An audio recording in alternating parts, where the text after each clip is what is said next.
Hey friend, welcome.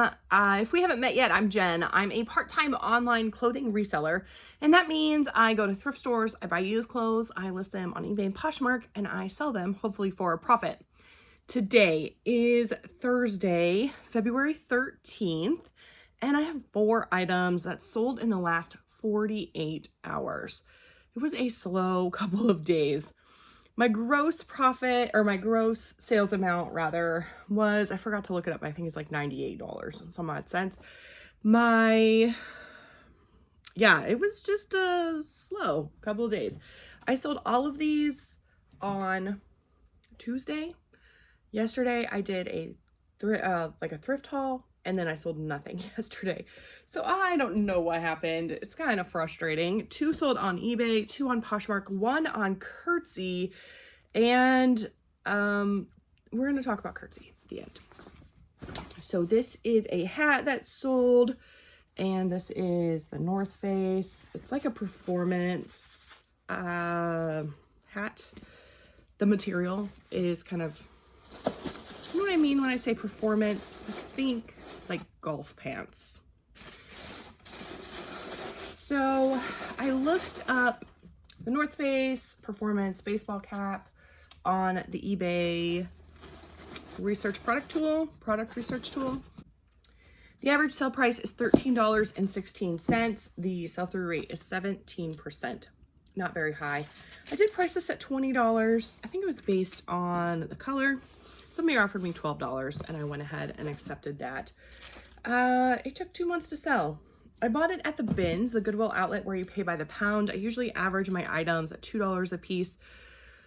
My cost of goods at $2 a piece, but hats, swimsuits, bras, things like that are lighter weight, I say are $1 because it is by the pound. Makes my profit $9.28. That doesn't seem like a lot, but for hats, that doesn't bother me. I feel like almost $10 is pretty good profit. This is a cardigan with a rainbow stripe through it. The brand, sorry, I'm just noticing that I'm gonna have to lint roll this. Shoot. I was so hopeful that I would not have to, but I'm gonna have to.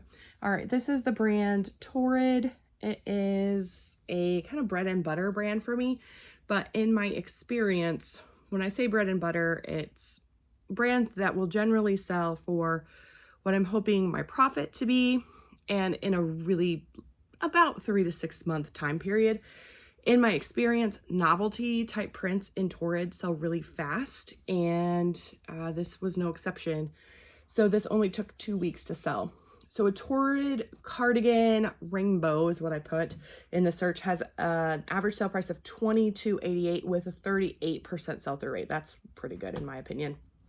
This did sell through the international shipping program. So it sold for I had it priced at $30, and then 20% off offer was sent out and accepted. So they paid $23.96 plus shipping.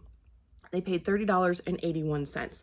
They actually paid more than that because that's what they paid for me to send it to.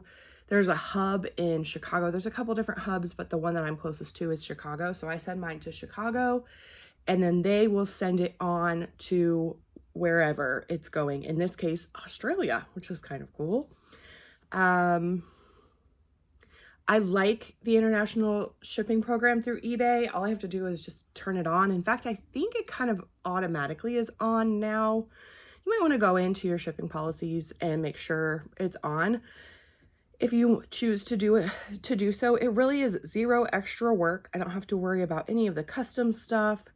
And then they don't do returns. So anything that would want to be returned for whatever reason, it doesn't come back to me. I still keep my money, and the eBay international shipping handles all of that. I do think you can still get negative feedback, but not about like shipping. That's my understanding. All right, so I bought this for $6 not that long ago with my sister at a Goodwill. I was thrifting with my sister. It took 2 weeks to sell. My profit is $14.88. I'll lint roll that later because I don't want to deal with it right now. All right, this was my Poshmark sale. I'm going to have to deal with that today. Sometimes I don't, and I do it like the next day. But I have 2-day handling time on my eBay shipping. So I set that up through my eBay shipping business policies, shipping policies.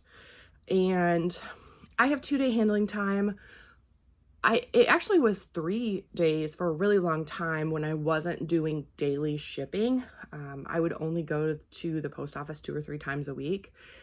Right now I have it set on 2 days. I did experiment with doing 1-day shipping. 1-day handling time, because 1-day handling time and free returns would qualify you or me for top rated plus seller on eBay. I'm already a top rated seller. It never switched over to top rated plus for me. I'm not really sure why, and it just stressed me out. All of it stressed me out. So I was like, I'm going to go back to paid returns. I'm going to go back to my 2-day handling time. This is why I like my 2-day handling time. Sometimes I miss now that I'm doing daily shipping, I actually schedule pickups, and it will come to the post office. Sorry, I'll get there. When the postal delivery person, mail carrier, comes to my house to drop off my mail, they will pick up my mail. And so whatever I have sitting outside, they scan, and then they go and do whatever it is that they do with it so that it gets to wherever it needs to go. I've had times where I don't get to shipping early enough in the morning. Sometimes they're not super consistent on when they come during the day. So sometimes they'll get here before I can get my shipping out. That's not always the case, but it has happened a couple times. It's usually when I'm behind and they're early. There are times when I've been sick and I haven't wanted to ship, and so I've been able to take a break and, not ship on one day. Yesterday, I was just feeling burnt out, and I was like, I just don't want to do a shipping video. Plus, I had to be somewhere kind of early in the morning, and I was like, I just don't feel like shipping. So because I had 2-day handling, I was able to skip that day. eBay's not going to ding me. It's one extra day. It'll still get to the people in time when eBay tells them it will get to them. So I do probably 90% of the time still ship within that one day, but I do like to have that buffer just because for me, especially since I'm part-time, this is not something that I do to sustain our family. It's extra money. It's important money, but it's extra money for our family. I don't know. Do you do extended handling time? How do you do that for yourself? All right, this is a vintage dress. I'll show you the dress in a second. This is Kathy Lee. It is a linen cotton blend made in Cambodia. It's a very just plain basic like tank dress. I was looking, it does have a side slit here. I was looking at my title and I was like, I should have put jumper in this, and I think it would have sold better, but like this kind of shape, especially in a linen or a denim and a plus size, sells. Last summer I sold quite a bit like that. I did not put jumper in this for some reason. Anyway, this the average sale price, this is what I looked up: vintage midi dress, tank dress, linen blend, plus size. Nothing came up. I took out plus size, and the average sale price was $20 with a 1% sell-through rate. Now, if you've seen my videos, you've heard me say before, I think sell-through rate is important, but I don't think it's everything. There are other factors to consider. Some of that is personal experience. So for me, like I said, this shape and material sells well for me. So I look at a 1% sell-through rate, and if it was something I didn't have an experience with, I would be like, nope, I'm not doing that. But because I have experience selling that, and it's something that has sold for me in the past, I'm willing to, especially if it's a lower cost of goods, I'm willing to take a chance on that. So this did sell for $20 on Poshmark. It did take 6 months to sell. It's kind of interesting that it's selling in February, but people are starting to get ready for spring and summer. I bought this at a church yard sale, a church rummage sale for $2. And so that makes my profit $14. I'm using a tie-back mailer to ship on Poshmark, and easy enough. All right, so this last sale is kind of interesting, and it sold on Curtsy. So this is a fanny pack. It is vintage, and I'll show you how I know that. I was trying to see if it had a tag in here. The buyer messaged me and was like, oh, it does, good. The buyer messaged me and was like, is this actually a... Let me show it to you first. So here's the fanny pack. It's leather. This is a Harley Davidson like patch, and then these are all pins that have been attached. So this right here says 2003 on it. It says 1903, 2003. That's how I indicated that it was vintage.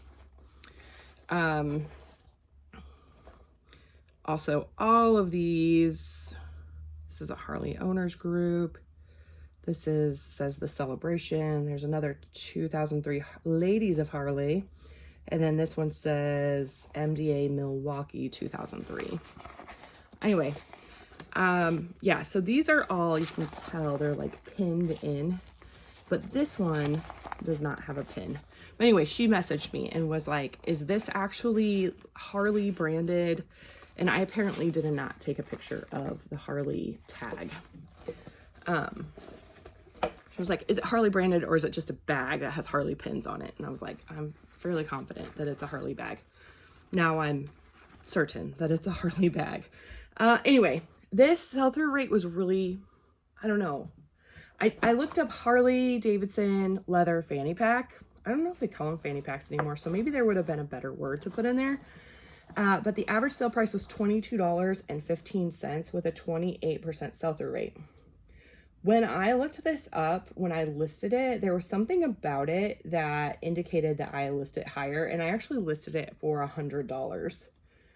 Now, that's not what it sold for, but I don't remember what it was. I think it was something about the pins, but the sell-through rate was still not great. It was just one of those, I was like, you know what, I'm going to try $100, and if I don't get that, that's fine, but we'll see what happens. So it's been 5 months. I've not really had much, let's see. I think I had a couple like really low offers on it, like $20 or something. And since it's super small, I'm like willing to hold on to it for a little bit longer. So, and I wish I could remember what it was about the thing that made me go, oh, I'm gonna hold on to that longer. So anyway, it sold for $50. That was, I think it had gotten down, like sometimes I reduce prices on things. So it was like $50 or $80. And then she offered me $50. And I thought that was appropriate, especially I think I rechecked comps as well. So anyway, it took 5 months to sell. I paid $2 for it at a garage sale over the summer. My profit is $33.10. I'm pleased with that. So on Curtsy, this is what I did. I had heard about Curtsy and I was like, let's check this out, because it seems like it's kind of a hands-off thing, and it really is. Now, I'm not an expert. I am just going to tell you what I did to set it up, because it connects directly to your Poshmark app. So what I did was I went on curtsy.com. I don't know if it's .com, whatever it is. There's also an app. So I think you could probably set it up through the app as well. So I went in and I put in all my information, and then it asked me if I wanted to offer free shipping or if I wanted to not. And then there was an option to offer free shipping and adjust my prices accordingly. I believe that that's what I picked, but I don't believe that that's what Curtsy's actually doing. And when I go back in and look at my listings, it doesn't look that way either. It looks, I think You can go in and adjust your listings individually and say no free shipping. But right now, that seems overwhelming to me. I have like over 500 items because it doesn't import everything. There's only certain categories it'll import from Poshmark. So anyway, you can set up however you want to do your shipping. And then it says import from Poshmark. And so I just connected my Poshmark account to my Curtsy account, and that was it. That was literally all I did. So now it will go in, and as I delist items and relist items, it will update my Curtsy store, shop, closet. I don't know what they call it there. It does seem like I will have to go in and completely delist everything and reset it up to not have free shipping. But again, that feels overwhelming right now. What is nice is when I get an offer on on Curtsy, it will tell me what my earnings will be. So on this, it said, oh, you have an offer for $50. Your earnings will be $35.10. So I already know how much that's taking out the fee. The fee was $4.95. And then the label was $9.95. So I already knew going in, like, okay, I'm going to profit $35 minus my cost of goods. So I can go in, I can look up what my cost of goods was on that item, or if I kind of know, then I can make that decision. Curtsy also does a thing where it will lower your prices automatically. I think you can set that up or turn that off. I'm not really sure. Again, I'm not really an expert. But for me, it took me 20 minutes one night to set it up, and then it's been pretty hands-off. I've only made 2 sales so far in 2025, but I did make 6 sales in 2024. It was just kind of extra sales that I wouldn't have necessarily made on Poshmark. And maybe I would eventually sell this on Poshmark or eBay. I don't know. There's no real way to set up an experiment like that I can tell. I would have to have like 2 closets of the exact same thing. And I think that would be impossible to figure out. But anyway, it's pretty hands-off. I didn't really have to do anything. And so for me, it's beneficial to go ahead and make those sales. They send actually, I think I just go onto the website and print my label off. And I have a thermal label printer here at home that I use to print off all my labels anyway. So, okay, I would say, do you have any questions about Curtsy? But I don't really know that I can answer them. But that is my experience with Curtsy. And for me, it's been a good experience. So I think that's all I have. I do have a question of the day for you. Tomorrow is Valentine's Day. I'm wearing a little Valentine sweater today, or it's a sweatshirt. It's a Wild Fox. It was in my inventory. It's a little, I actually kind of like it, but it's a little too cropped for me. It's a little short. But what are you doing for Valentine's Day? Do you do anything? I think that there's like so many different reasons that people don't celebrate Valentine's Day. Like maybe you're single and that's totally fine. Especially if that's a choice that you made.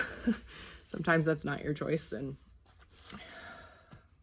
okay, this is going to be one of those things where I dig myself in a hole if I keep talking. So anyway, sometimes people just choose not to because of the commercialization of random holidays that have been created by Hallmark or whatever. I was talking to a friend who said, you know, right now it's just not in their budget to do something extra and special for Valentine's Day. For us, we're not really doing anything. We never have been big on Valentine's Day. I like to do stuff for my kids for Valentine's Day. Not that I don't do things for my husband, but that's just not really, I don't know. It's never really been something that we've celebrated and focused on. But my 9-year-old is uber social, and so she has been dying to have a Valentine party for a while. So we're gonna have a couple friends over and have a little Valentine party, and we're gonna do crafts and snacks and games, and the moms and I will just sit and drink coffee and chat, and it'll be fun. And my teenagers are gonna have some friends over as well, and kind of also play games and have snacks, and those will be at separate times so that the teenagers can have their time and my younger daughter can have hers. So what are you up to for Valentine's Day? Is this something you go all out? Are you going on a trip? Are you going for dinner, movie, getting flowers? Tell me all the things. All right, make sure you like the video if you liked it. Subscribe if you haven't already, and I will see you soon.